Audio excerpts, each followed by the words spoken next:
everyone. In the last class of hypothalamus, we have discussed about the actual position of hypothalamus in the central nervous system and its boundaries. A quick revision: the anterior boundary of hypothalamus is optic chiasma. Posterior-superiorly, it is separated from thalamus by hypothalamic sulcus.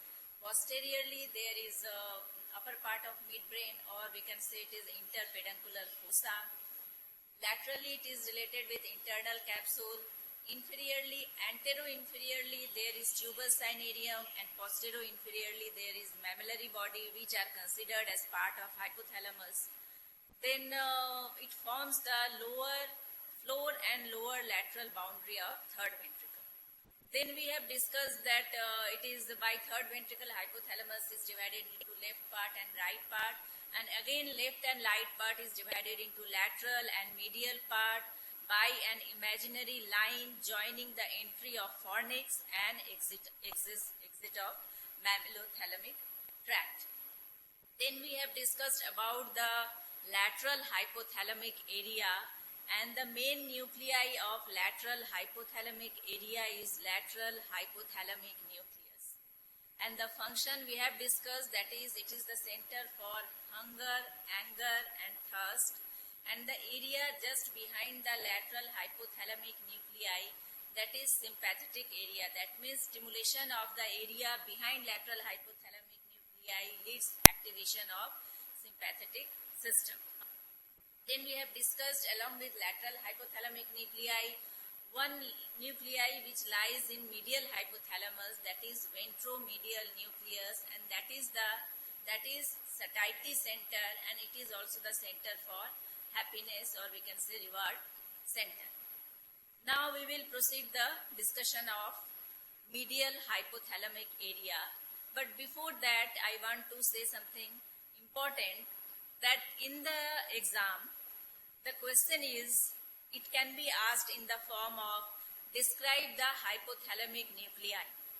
Then you have to write down all the hypothalamic nuclei and their functions. But the question may be describe the structure of hypothalamus. Then also you have to describe the nuclei of hypothalamus and their function. But most commonly asked question is describe the functions of hypothalamus.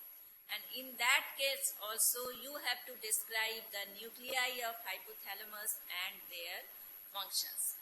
The common mistake we do in the exam is when it is asked that describe the functions of hypothalamus, we only write down like effect on cardiovascular system, effect on GI system, effect on CNS, and we don't mention the name of nuclei. The description of function of hypothalamus has no importance without naming the nuclei. So always in the question of hypothalamus, you have to relate the nuclei with their function. So the nuclei, to name the nuclei is very important. And one more instruction is that you have to draw in your exam the figure 120 from Guyton. It is chapter 120, figure 1. That is, this figure you have to draw in your exam. सिर्फ यही figure आपको draw करना है, यहाँ वहाँ कहीं से भी ड्रॉ नहीं करना है. And today I am give you some figures which is not like this, but that figure is to make the function clear only. Okay? मतलब इस फिगर से आपको याद रखना दिक्कत होता है, मुश्किल होता है कि किस न्यूक्लियाई का क्या फंक्शन है.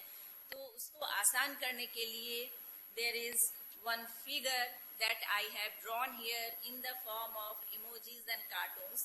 लेकिन the caution is that इस figure को आपको exam में draw नहीं करना है. Okay? Now we will start the medial hypothalamic area.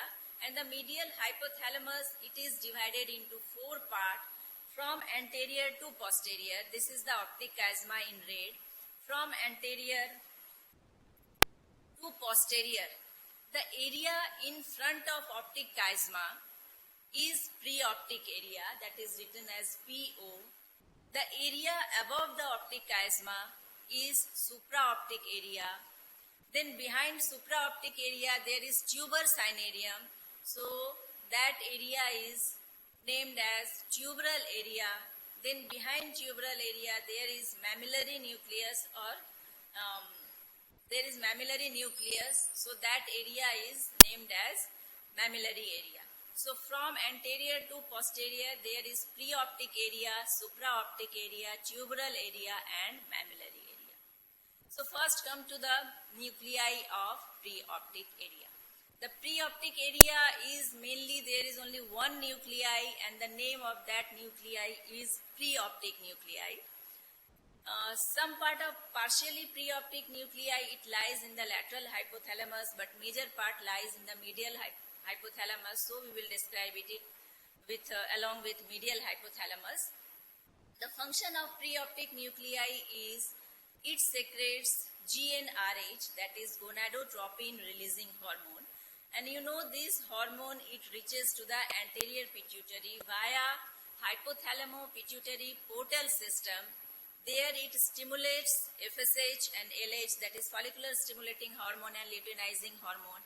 And in female it is responsible for development of ovarian follicle and ovulation, which leads to release of estrogen and progesterone, which are responsible for development of secondary sexual character in females. In males also, the GnRH stimulates FSH and LH, which causes release of testosterone, which is responsible for development of secondary sexual character in male. So this is one function of preoptic hormone, that it secretes gonadotropin releasing hormone. Now you can see there are three circles in preoptic area or nucleus. It is actually divided into three parts: lateral preoptic area, medial preoptic area and posterior preoptic area.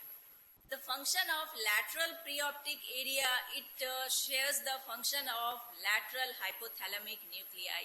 That is, it is the center for thirst. Okay, lateral preoptic area is also the center for thirst as lateral hypothalamic nuclei, but it is not the center for hunger or anger. Now, medial and posterior preoptic nuclei, they share the function of anterior hypothalamic nuclei. So, we will discuss this later along with anterior hypothalamic nuclei. So, that completes the preoptic area. Then, behind the preoptic area, there is supraoptic area, and in supraoptic area, you can see there are mainly four nuclei. The nuclei are in the form of, this is one nuclei which is in the form of a clock. Another nuclei, it is in the form of an AC, that is air conditioner. Third one is in the shape of a kidney, and fourth is written as PVN. So first come to the name of these nuclei. The form of nuclei which is in the form of clock, that lies just above the optic chiasma, and it is named as suprachiasmatic nuclei. The nuclei which is in the form of air conditioner, that is known as anterior nuclei of hypothalamus. The nuclei in the form of kidney, that is supraoptic nuclei, and above that there is paraventricular nuclei. So mainly there are four nuclei in the supraoptic area: suprachiasmatic nuclei, anterior nucleus of hypothalamus, supraoptic nuclei and paraventricular nuclei. So now first come to the function of suprachiasmatic nuclei, why it is in the form of a clock. Because suprachiasmatic nuclei is responsible for a biological rhythm inside our body. It is considered as internal clock. That biological rhythm, that is known as circadian rhythm, which is usually a 24 hours rhythm inside the body. For example, secretion of glucocorticoid or adrenocorticotropic hormone. Secretion is maximum between 6 to 9 a.m. and it is minimum between 6 to 9 p.m. So it is in a pulsatile or rhythmic fashion. Like secretion of growth hormone, that is maximum during the REM sleep, rapid eye movement sleep. So during sleeping time, the secretion of growth hormone is maximum. So these are the examples of diurnal variation or 24 hours circadian rhythm. The rhythm may be monthly rhythm, it may be annual rhythm, or it may be perennial rhythm. For example, the menstrual cycle is an example of monthly rhythm. The annual rhythm we can see in case of migratory birds. They come to the same place every year during the same time. So that is the annual rhythm driven by suprachiasmatic nucleus. Some perennial rhythms are seen in case of some plants. Like some plants are there which blossom once in 10 years. So these are the examples of circadian rhythm. Actually what happens, this rhythm is controlled or it is guided by day and night, light and darkness. The light enters into the optic chiasma through the optic nerve, and then optic chiasma is connected with suprachiasmatic nuclei by some special pathway that is known as retinohypothalamic or retinochiasmatic pathway from optic chiasma to suprachiasmatic nuclei. That is retinochiasmatic pathway. Then suprachiasmatic nuclei is connected with pineal body which secretes melatonin, serotonin and cholecystokinin. And actually this melatonin that is responsible for circadian rhythm inside the body. So that is the function of even our sleep-wake cycle. That is also a very good example of circadian rhythm. Now come to the next nuclei, that is anterior nuclei, which is in the form of an air conditioner. Why it is in the form of an air conditioner? The function of air condition, we all know that it decreases the temperature or it prevents the temperature to rise above normal. This nucleus also has same function. It prevents increase in the body temperature above normal. Here you can see there is another nuclei in the mammillary region which is known as posterior hypothalamic nuclei, and the cartoon or emoji you can say the figure is there is that of a heater, and the function of heater is it prevents the temperature to fall. Function of posterior hypothalamic nuclei is also same. It prevents the body temperature to fall below the normal value. Okay, so anterior hypothalamic nucleus is also known as anti-rise center. It prevents rise in body temperature. And the posterior hypothalamic nucleus is also known as anti-fall center. That means it prevents fall of temperature below normal. Now the center for thermoregulation, we know that we are our body temperature is controlled within a very narrow range, and the center for temperature regulation lies in the anterior hypothalamic nuclei. They have anterior hypothalamic nuclei has receptor for temperature. Thermoreceptors are located in the anterior hypothalamic nuclei. So how it functions? When the environmental temperature rises, like in case of very hot condition, there is no fan or AC in the room, so environmental temperature is going beyond 40-45 degree. But still the body temperature is maintained at around 37 degree centigrade. So how is it possible? When the environmental temperature rises, hypothalamus, anterior hypothalamic nuclei, senses that environmental temperature is going high. And so to decrease body temperature, what it does, anterior hypothalamic nuclei is connected with sweat gland and the cutaneous vessels. So what it does, it stimulates the sweat glands leading to sweating, which decreases our body temperature. It also causes cutaneous vasodilatation, so the blood comes near the surface and it favors dissipation of heat. It is very well known to all of us कि जब गर्मी ज़्यादा होता है तो हमें पसीना आता है. This is पसीना आना. It is an attempt by anterior hypothalamic nuclei to decrease the body temperature. Just opposite the posterior hypothalamic nucleus, which is in the form of a heater, it It is also known as anti-fall center. So when the environmental temperature falls below normal, then first anterior hypothalamic nuclei, it sends signal to the posterior hypothalamic nuclei, which gets stimulated, and it then sends information or impulse to the muscle leading to shivering, thanda lagna. Okay, so whenever the environmental temperature is cold, it leads to shivering. And shivering increases body temperature by movement of muscles. Another function of anterior hypothalamus, you know that this is in the green, this is the lateral hypothalamic area, which is the center for hunger, thirst and anger. And behind the area of lateral hypothalamic nuclei, there is area for sympathetic stimulation. So posterior hypothalamic area also is an area which increases the sympathetic outflow, and just reverse is anterior hypothalamic nuclei, which stimulates parasympathetic sympathetic outflow. Okay, so the function of anterior hypothalamic nuclei and posterior hypothalamic nuclei, they are just opposite to each other. Anterior hypothalamic, it keeps the body cool, or it prevents increase in the body temperature, and it has parasympathetic activity. And the posterior hypothalamic nuclei, it prevents the fall in body temperature, and along with that it has sympathetic activity. Now come to, after anterior nuclei, come to the two part of preoptic nuclei, that is medial and posterior nuclei, which shares the function of anterior hypothalamic nuclei. The medial hypothalamic nuclei, it has the function of parasympathetic activation.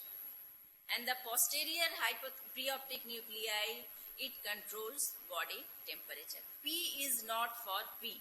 Posterior preoptic nuclei has no parasympathetic function. P is not for P. So anterior hypothalamic nuclei has two functions, temperature control and parasympathetic outflow. Now posterior hypothalamic nuclei, it controls body temperature, and medial preoptic nuclei, it controls parasympathetic function. So that is the function of anterior and posterior hypothalamic nuclei. Now come to the two other nuclei of the supraoptic region, and that is supraoptic nuclei and paraventricular nuclei. And I think all of you know supraoptic nuclei and paraventricular nuclei, they secrete mainly oxytocin and antidiuretic hormone.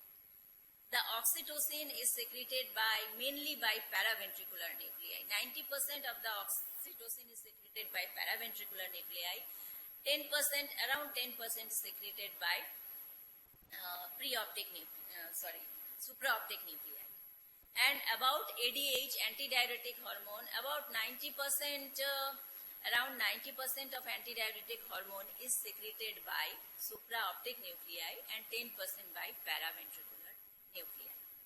Now these are the site for synthesis of oxytocin and ADH, antidiuretic hormone.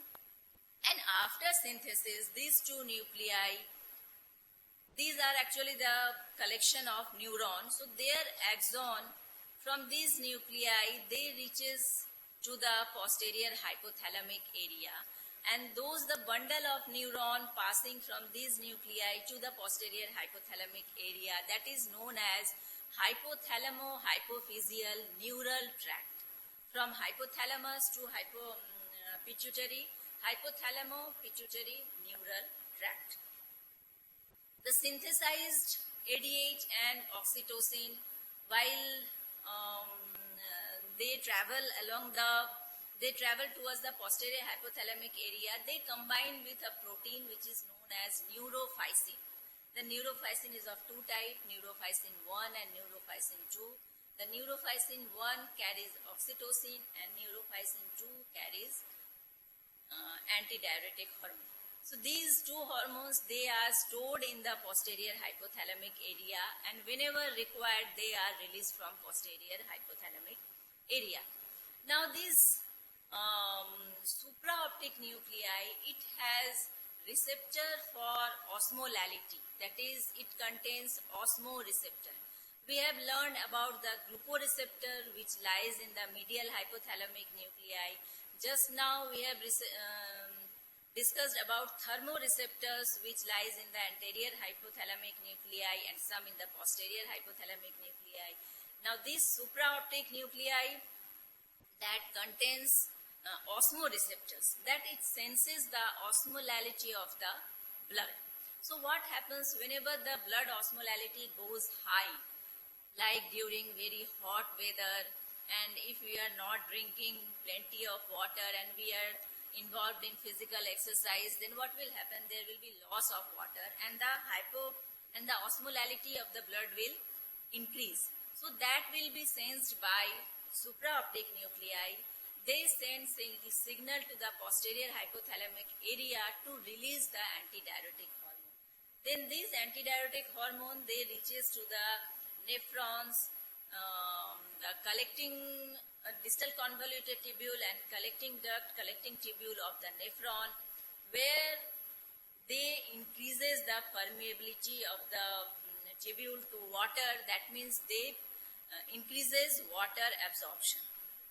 So water loss in the urine decreases and absorption of water in the body increases. That reverses the osmolality to its normal concentration or to its normal value.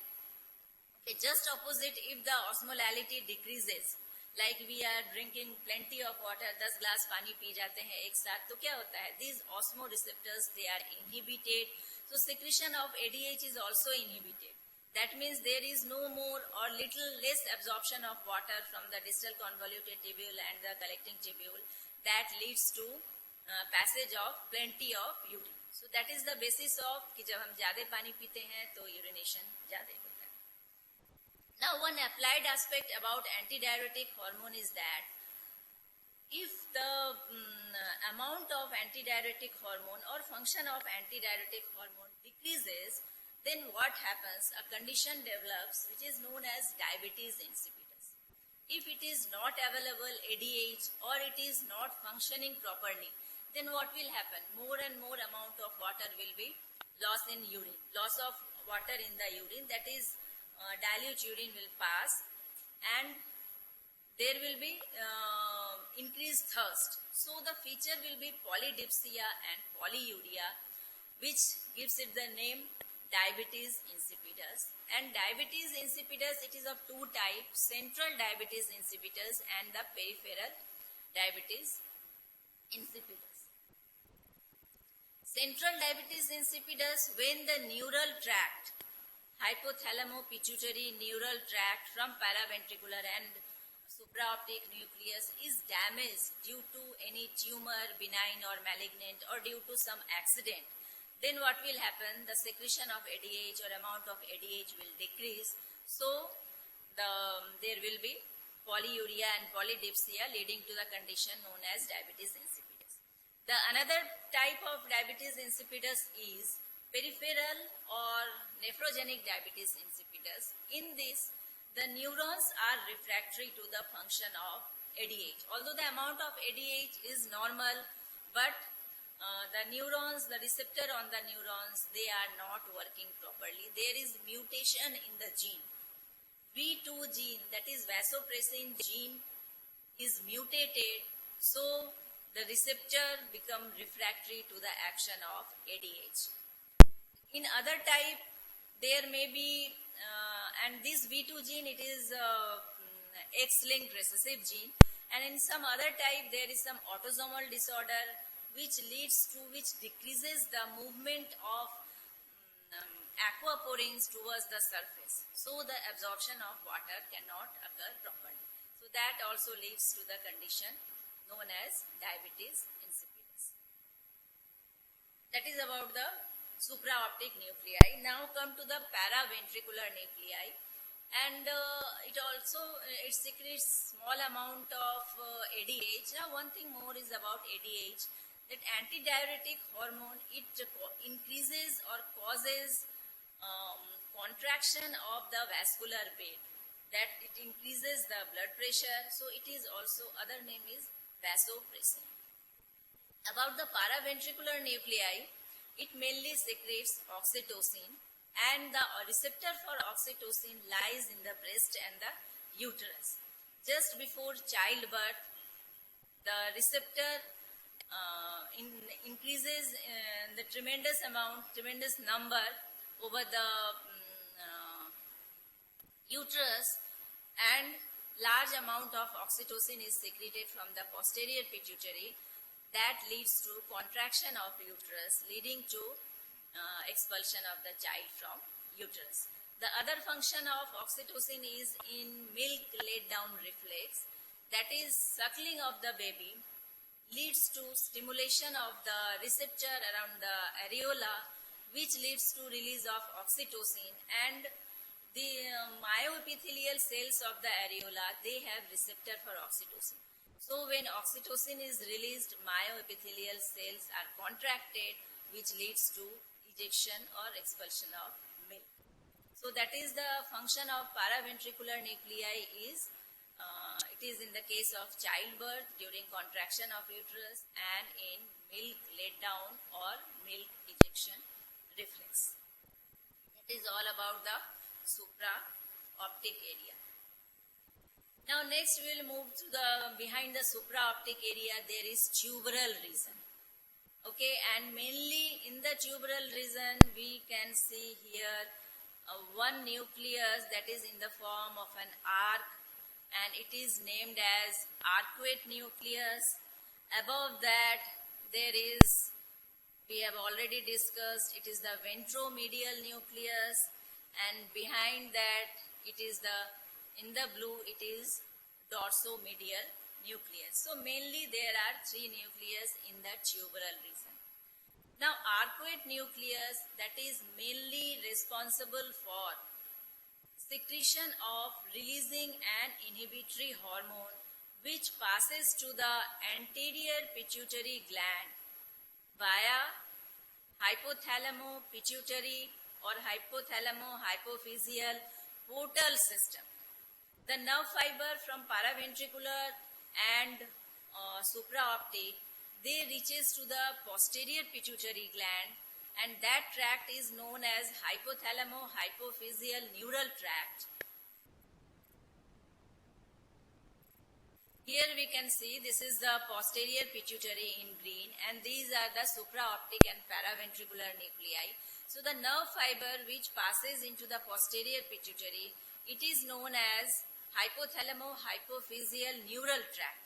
And here in the red we can see from arcuate nucleus and of course from some other nucleus, the releasing an inhibitory hormone, it reaches to the anterior pituitary, and this portal is known as, this pathway is known as hypothalamo-hypophyseal portal system. Here you can see it is more clear. Now actually what is a portal system? A portal system, you know the another portal system, that is hepatic portal system. So actually the portal system, when any vessel, it is on either side of a large vessel, there are capillary bed, the system is known as portal system. Here you can see the superior hypophyseal arteries is divided into the capillaries. Then the capillaries, they join to form the portal vein, and then again they form capillary bed, and then there is blood is flowing out of the anterior pituitary. So this type of arrangement is known as portal system. Okay, so the hormones which are released mainly from the arcuate nucleus, that is growth hormone, releasing hormone, growth hormone, inhibitory hormone. Then second is thyrotropin releasing hormone, TRH. Then CRH, corticotropin releasing hormone. Then PRH, that is prolactin releasing hormone. Then PIH, that is prolactin inhibitory hormone. And prolactin inhibitory hormone is actually a dopamine which was discovered later on. So that is growth hormone, releasing hormone. Here you can see growth hormone, releasing hormone, growth hormone, inhibitory hormone, thyrotropin releasing hormone, adrenocorticotropic releasing hormone, corticotropin releasing hormone, corticotropin releasing hormone, prolactin releasing hormone, and prolactin inhibitory hormone, which is actually dopamine.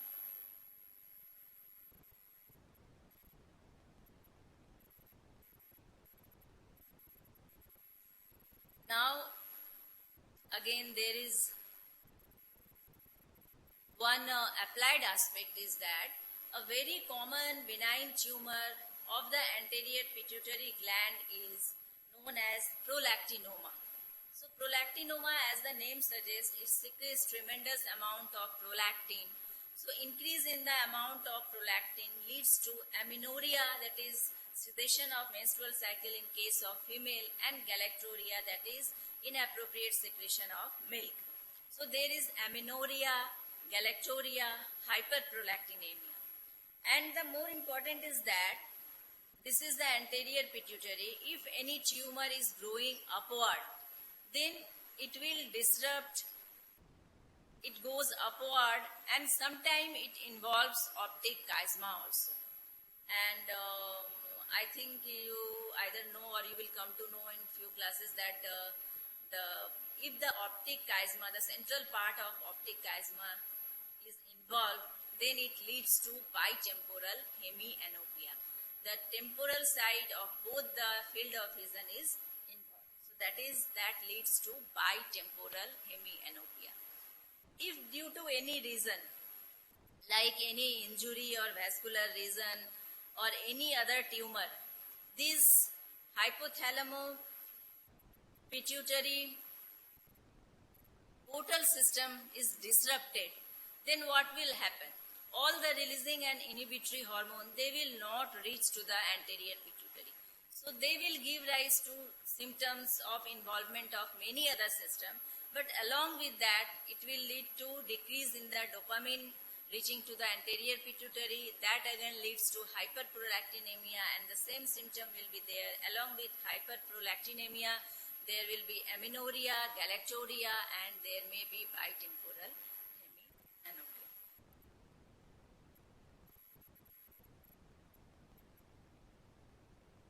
Okay, now the next is about the arcuate nucleus. Then the next is ventromedial nucleus. We know much about we have already discussed many things about the ventromedial nucleus, that it is also known as satiety center. It is the center for happiness, and it has receptor for glucose, that is glucoreceptor. It inhibits lateral hypothalamic nucleus, which is hunger center. Now one more thing is that the ventromedial nucleus, it also contains receptor for leptin, and leptin, it is secreted by adipose cell, that is fat cell, and it is also known as hormone of satiety. That means when the amount of leptin is more, what will happen? This ventromedial nucleus will get stimulated, and that leads to satiety. So we don't want to eat much.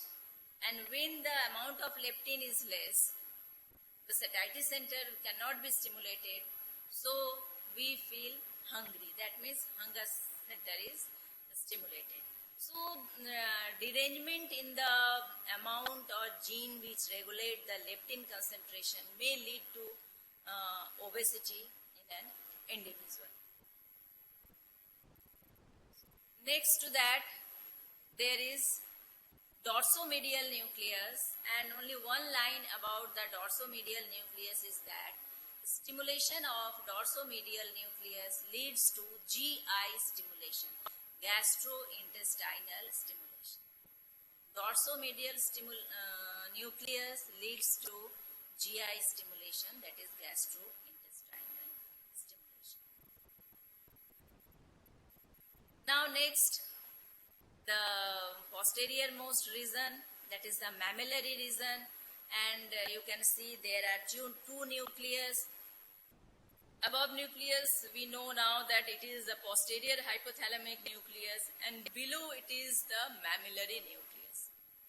The function of posterior hypothalamic nucleus, we have already discussed that it is anti-fall center, and it is the center for sympathetic stimulation or sympathetic outflow. Now the anterior hypothalamic nucleus, it prevents rise in body temperature, and the posterior hypothalamic nucleus prevents fall in body temperature. So how we develop fever? What is the mechanism of fever and how we get relieved by drug?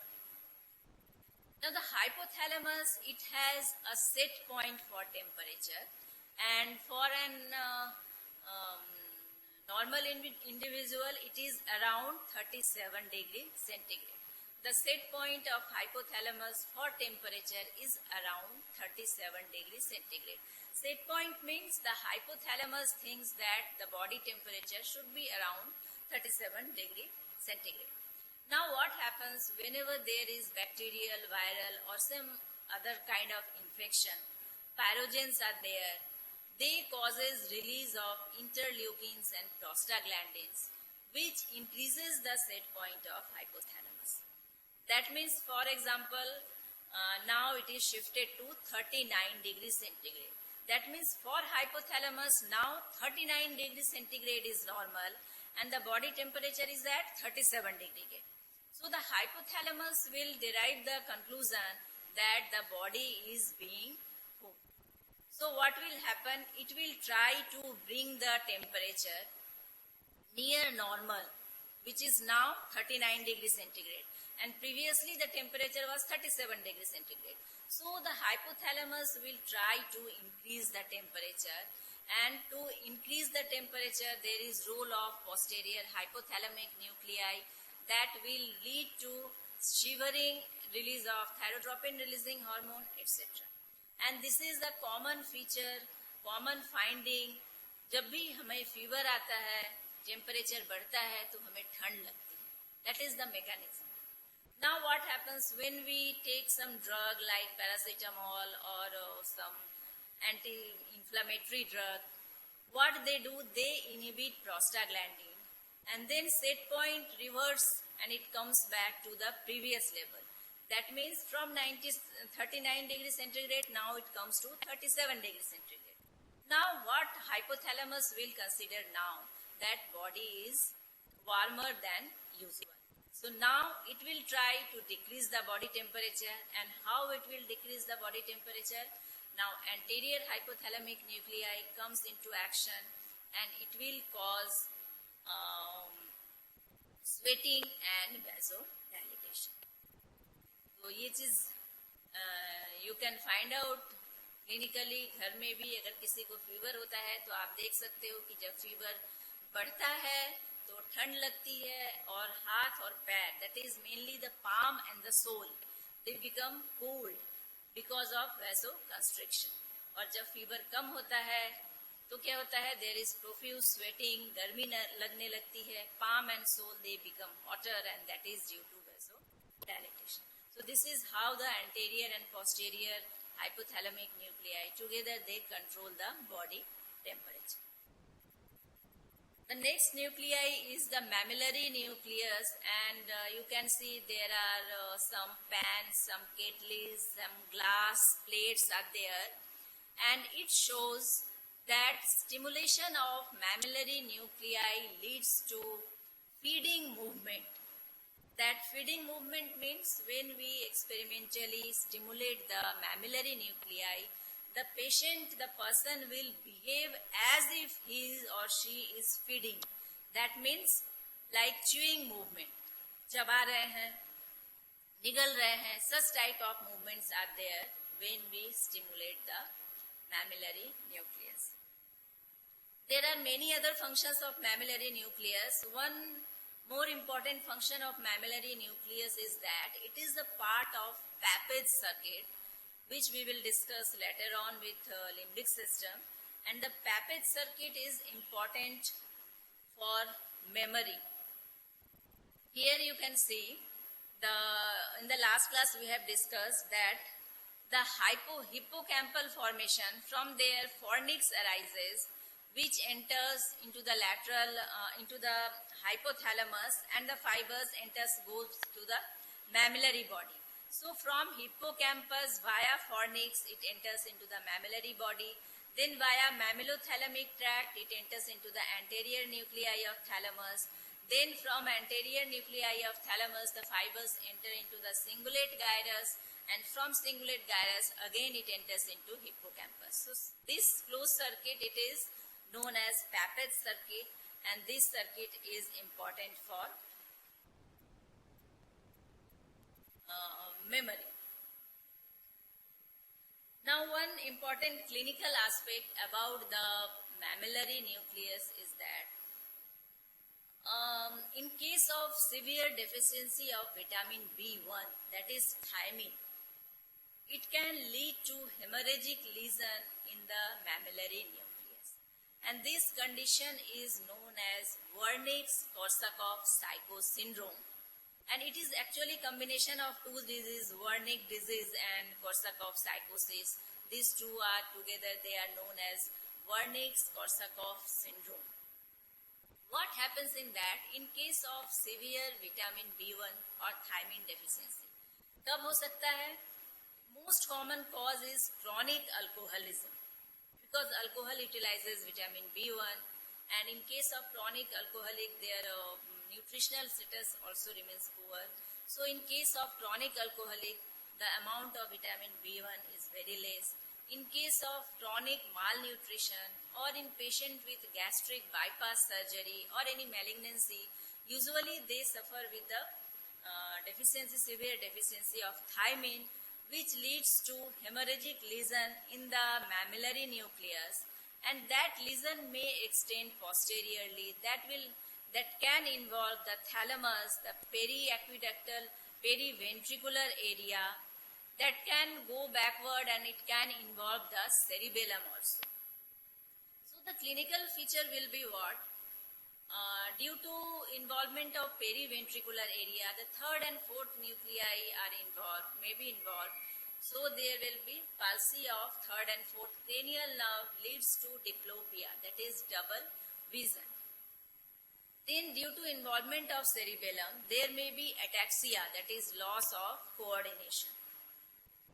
The third thing is that there is amnesia. Anterograde amnesia means loss of memory after the development of disease. Disease के पहले का चीज याद रहता है, लेकिन उसके बाद कोई भी नई memory that cannot be stored. New memories cannot be stored after the development of the disease. And these anterograde amnesia leads to a very peculiar situation, which is named as confabulation. The confabulation, what is confabulation? It is the innocent lies to fill the gap in memory. What does it mean? The patient, when you ask the patient some simple question, like सुबह आपने क्या नाश्ता में खाया है? The patient cannot recall this recent memory, and the patient will become very much embarrassed. कि सुबह की बात भी मुझे याद नहीं आ रही है, तो ना कैसे बोल दे कि मुझे याद नहीं है. So what the person will do? He will lie. He will tell something other. Like अगर उसने चाय और बिस्किट खाया है, तो the person may tell कि मैंने टोस्ट खाया है. So these lies are innocent lies, and this is only to fill the gap in the memory. And this type of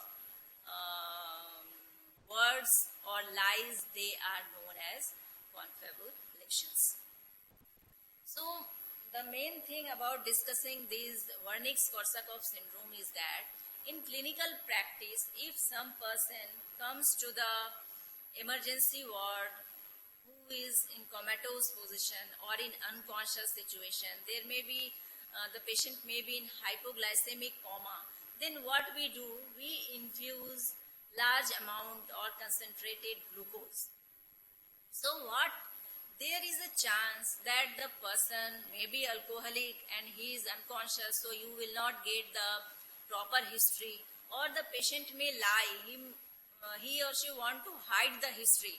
Alcoholic है लेकिन बोलेगा नहीं कि अल्कोहल लेते हैं.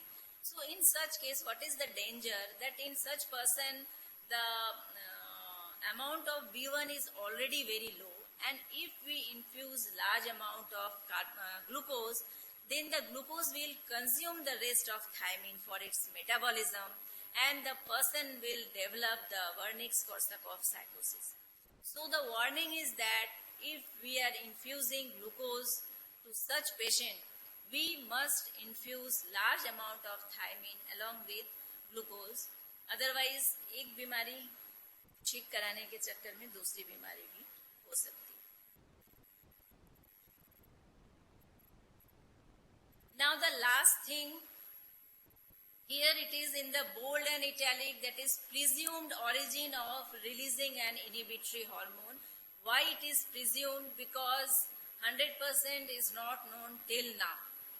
Whatever is given in the Snell-Guyton genome, that I am making a table here, that is growth hormone, releasing hormone. It is mainly secreted by arcuate nucleus.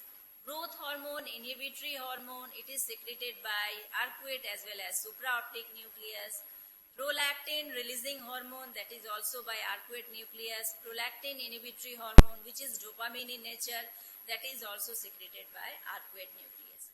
Now two hormone, that is corticotropin releasing hormone and thyrotropin releasing hormone, mainly that is secreted by paraventricular nucleus, and thyrotropin releasing hormone is also secreted by dorsomedial nucleus.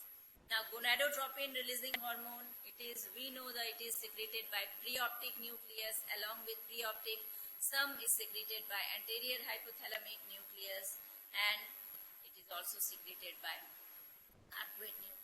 So there may be many overlapping in this. Now the main figure from Guyton, chapter 120, figure number 1, that you have to describe. Okay, now here you can say this is the, in yellow, this is optic chiasma. So before optic chiasma, it is preoptic area which contains the preoptic nuclei. Now about preoptic nuclei, medial and posterior preoptic nuclei. P was not for P, so medial preoptic nuclei, it shares the parasympathetic function, that is bladder contraction, decreases heart rate, decreases blood pressure. All these are parasympathetic function. So medial preoptic area has parasympathetic function, and posterior preoptic area, the other function of anterior hypothalamic nuclei, that is the body temperature regulation. So it is, function is body temperature regulation, panting, sweating.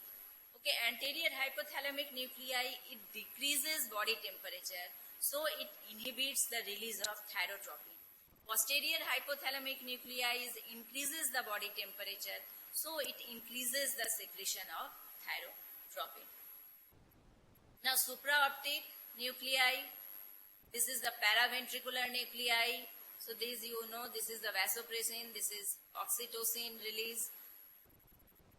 This is the arcuate nucleus and the periventricular nucleus, which was not shown in that previous figure.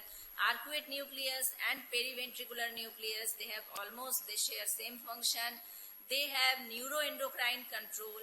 Along with that, they have role in the hunger and satiety. That is not very clear what is the role, but they have role in the hunger and satiety. The mammillary body in the yellow, it is feeding reflex, that is feeding movement is done. Then ventromedial nucleus, we know that it is the satiety center, and along with that it has some endocrinal control also. Endocrinal control, that is secretion of releasing an inhibitory hormone, it is shared by many nucleus, anterior nucleus, paraventricular nucleus, preoptic nucleus, posterior nucleus, ventromedial, arcuate, periventricular. So there are many nucleus which secretes, which shares the neuroendocrine control. Now one more nucleus here is perifornical nucleus. Now perifornical nucleus, it has sympathetic activity and it is involved in hunger and rage, like lateral hypothalamic nuclei, hunger, rage, and it has sympathetic activity also. Then come to the posterior hypothalamic nuclei, it increases blood pressure, that is It has sympathetic activity, it increases blood pressure, it causes pupillary dilatation, it causes shivering, that is due to for temperature regulation. So don't remember only these two functions of posterior hypothalamus, that it increases blood pressure and it causes pupillary dilatation. All the sympathetic outflow is controlled by posterior hypothalamus. And parasympathetic outflow functions, they are controlled by anterior hypothalamic nucleus. The dorsomedial nucleus, it causes GI stimulation. Now when you will write the answer, the function of hypothalamus, just make the function, you can write all the functions of autonomic nervous system, like effect on cardiovascular system. You can make the heading effect of hypothalamus on cardiovascular system. Then you can write that the function of cardiovascular system gets stimulated when the posterior hypothalamic nucleus is stimulated. It is inhibited when the anterior hypothalamic nucleus is stimulated.